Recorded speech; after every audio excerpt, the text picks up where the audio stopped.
Well, I hope all of you out there had a very pleasant and hopefully profitable Thanksgiving Day with your family and friends. Hi, everyone. Al DeMarco here, and this is going to be your Friday video report. A couple of free college football picks coming your way in just a moment, plus a money-saving discount coupon code that'll save you $16 off a single purchase today, and a quick rundown of who's hot and who's not. I've got to tell you, though, on Thanksgiving, I've never been one of these guys to run out and do shopping. I mean, if I want something, I'll go buy it when I get around to it, or I'll buy it online nowadays. But yesterday, being the dutiful husband that I am, and I say that only because I know my wife doesn't watch these video reports, thankfully, but you know, we had the Christmas decorations. They were ready to be launched there on Thanksgiving night, but it wasn't good enough to have both a red and a green spotlight on the front of the house. No, we needed to have two red spotlights and one green spotlight on the house. So I run over to Walmart.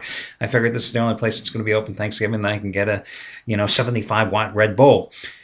I walk in there, and like this is, I want to say 5 o'clock in the afternoon. And I know Walmart has like their big first sale last night at 8 o'clock. And then I think they had another one, a big sale like 1 or 2 o'clock or 2 o'clock in the morning. And I swear to God, I mean, you've got managers at the front of these exits addressing the employees, and I'm walking by and they're telling people, make sure these people stay in the exit row here when they leave, make sure they only come into this place when they enter, make sure they stay behind the cattle rail when they're lining up for the doors to reopen for the first of our sales tonight. This guy was barking out orders. I'm telling you, I thought the National Guard was going to come in next. If FEMA had this type of organization after natural disasters, we'd all be better off. I mean, it was amazing. And you know what the scary part was? I bet if I was to get in my car and drive over right now, I'd probably see like 300 people standing outside waiting to get in. And then you get inside of Walmart and they have like all these rows blocked off with traffic patterns. I've never seen this before. I worked in retail forever. I've never seen anything like this before. You could only enter one way. You could only kind of come out of a row a certain way. You couldn't cut across rows. I mean, Jesus, next time on the interstate, if you're ever out here on I-15 and you're on the interstate sitting in gridlock, think about these people at Walmart that are doing a great job at directing traffic. And maybe this is what they've got to do. Maybe this is their calling in life. I'm not sure. These are the things that are bothering me here very early in the morning here as we enter Friday's card. But anyway, after all that, they didn't have the damn lights, so the hell with you, Walmart. Okay, so we move on, and let's talk again about the importance of buying the half point, guys. You saw it again come into play yesterday with the Houston-Detroit contest. Listen, I have been a firm believer in all my years of doing this that you simply do not allow yourself to be beaten by the half point. And when I say that, beaten by your failure to not purchase it in certain situations. As far as I'm concerned, you only buy the half point when the line crosses 3, 4, 7, maybe sometimes 10, but that's it. Listen, if you're an action junkie and you're betting 17 or 18 games a day, well, naturally, buying a half point is just ridiculous. But otherwise, buying the half point in certain strategic situations, it's just a smart financial investment strategy. I don't give a damn to all of you out there that claim that you think you know better than me. I've been doing it longer, and I'm telling you that over the long haul, the buying the half point strategy in certain situations, if you are only doing it on that key game that you are hammering on a given day, it makes financial sense. And listen, you don't have to be a math major. You don't have to take statistics and probability to do the math yourself. If the half point comes into play and it makes you a winner, that's a positive thing. If the half point comes into play and lets you walk away with a push, that is a positive thing. If the half point has absolutely no outcome and bearing on the game that you win, it's a moot point. That's a positive thing. If the half point comes into play and you lose, okay, that's a negative. 4 possible scenarios, 3 of them positive, that's 75%. If I told you I had a 75% probability of winning a play today, wouldn't you think that's a great shot and you'd bet on it too, right? 3 out of 4 positive possibilities when you're buying the half point in certain key situations. I bring this up because yesterday, of course, in the Texans-Lions game, what happened? That line was 3.5. Texans win by 3 in overtime. Some guys here, Scott Delaney, Matt Rivers, went ahead, bought the half point, wisely walked away with a push. They say a push is like kissing your sister. Well, you know, maybe your sister looks like Cindy Crawford and it's not bad a thing. I don't know. But bottom line is, a guy like Anthony Red didn't buy a half point. He walks away with a loser. Part of an 0-3 performance. That's one of the bad things I'm going to tell you about. Might as well get it right there on the table. He went 0-3 yesterday with 25 dime plays and lost a 75 dime play in basketball the night prior. So not a good 2-day stretch or Thanksgiving celebration for Anthony Red. Let's just put it right there on the table for you. He got carved up like the turkey that you were eating yesterday.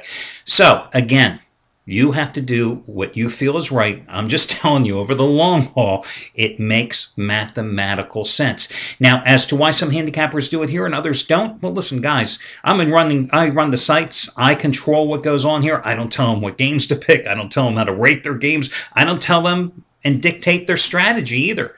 It's up to them. But it's up to you to listen to me because I know more than them as well. It just makes sound financial sense.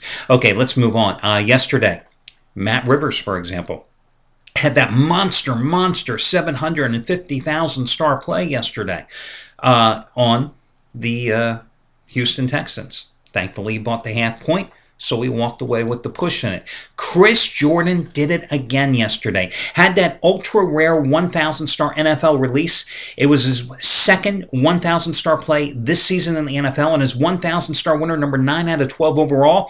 And it was his NFL teaser of the year. How easy was that one? The Redskins and the Patriots, both games over, somewhere after about the first quarter, weren't they?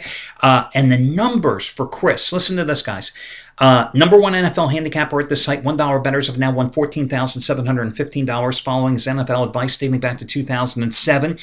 And Thanksgiving week, the past 8 years, bettors have won $16,350 in the week of Thanksgiving. I mean, that's all sports. Basketball, football, pro and college. That's just an incredible run-up for this particular week, which is so big in our industry. It's so big because you have the 5 consecutive days, Thursday through Monday, of football, and it really sets the table for the final month of the NFL and your postseason college football bankroll.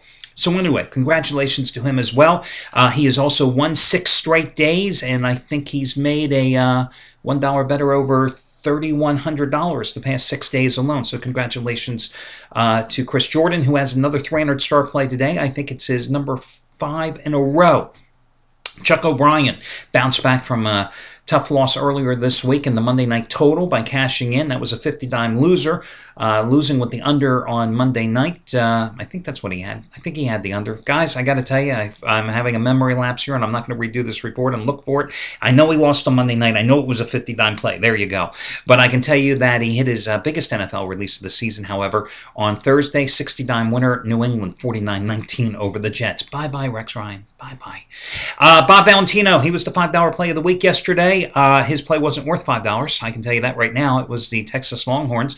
Not that I have anything against the great city of Austin or the Longhorns either. However, my free play yesterday, of course, I gave you the Washington Redskins. You know the deal with my free plays. My free plays are the plays that I almost consider betting on, but I give them away for free because I seemingly think that I found something better. I thought I found something better yesterday. It was a 15-dime teaser. The New England Patriots, ching-ching, and the Texas Longhorns.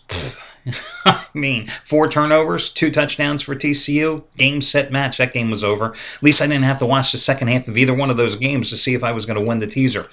Another hot handicapper to be aware of today, however. Let's get to it.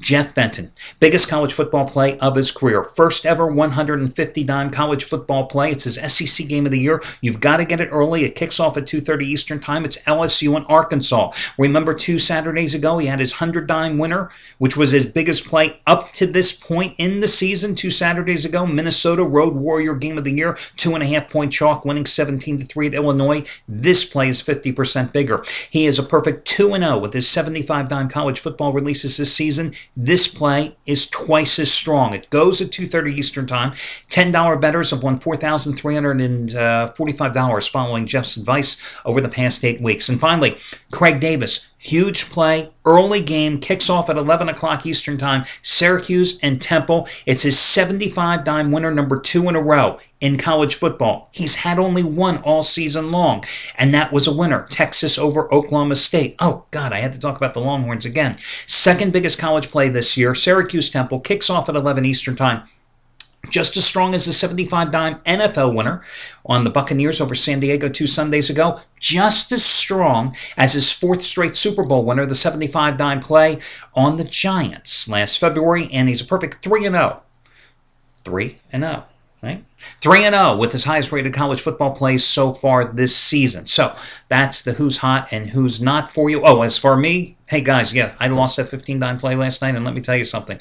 I never let yesterday, win or lose, affect how I play tomorrow. Remember last Saturday I gave you my 10-dime total of the year. How easy was Utah State and Louisiana Tech going over the posted price? I've got my 15-dime total of the year going today. Highest rated college play of the season. I'm all in. Love the total.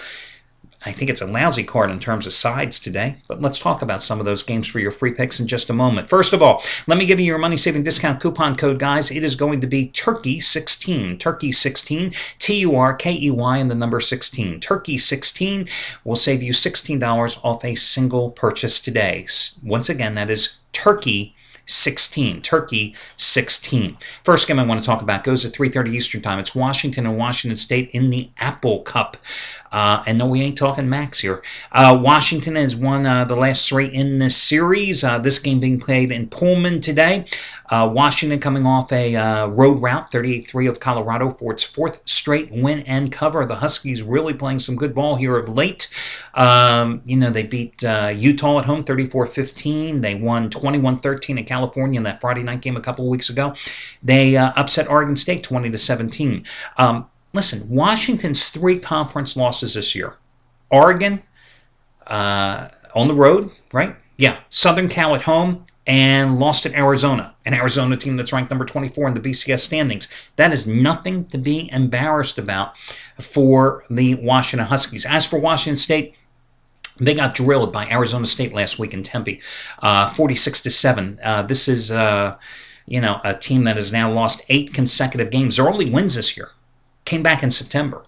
UNLV, and they had to hold on for dear life in that one. I saw that game. And Eastern Washington. Their defense has allowed 45, 44, and 49 points the last 3 games. I'm talking about Washington State. So, UW, that's Washington, has won and covered 3 straight in the series. I say they do it again. I like the fact that Keith Price has thrown 8 touchdown passes the past 3 weeks, matching his season total for the first 7 weeks of the season. He's coming off a 5-touchdown performance last week against Colorado.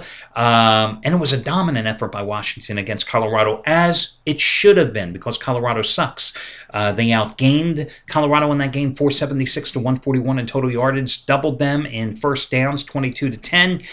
Rolled 38-3. It's a 14-point number. There is no lack of motivation here. Mike Leach's team does not have any chance in this one. I like Washington in this particular contest. Let's talk a little bit about Cincinnati and South Florida. Cincinnati, you know, they're coming off the 7-3 loss to Rutgers, but keep in mind, or I'm sorry, 10-3 home loss to Rutgers. But keep in mind that Rutgers defense was ranked is currently ranked number 4 in the country. I mean, they're good.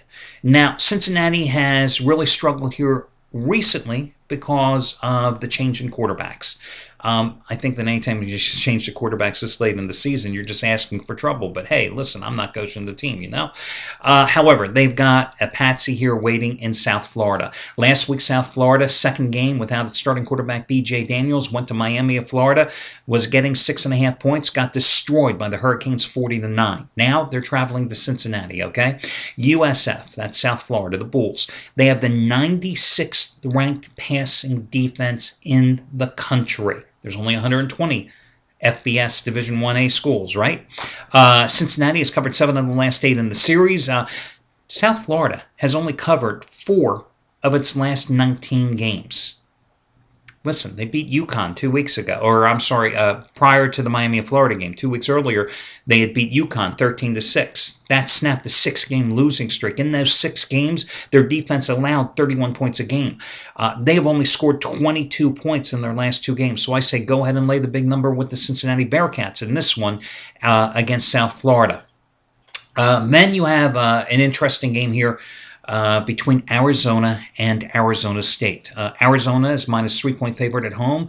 In Tucson, you know, the last 3 games in the series have all been decided in the final play of the game. And they've been decided by a total of 8 points. Listen, Rich Rod, you know, run out of Ann Arbor, embraced in Tucson. The spread attack has been doing wonders. As I noted earlier in this report, Arizona, currently ranked number 24 in the BCS standings. They're going bowling, as is Arizona State, because the Sun Devils did manage to snap a 4-game slide with last week's home blowout of Washington State, as I discussed earlier.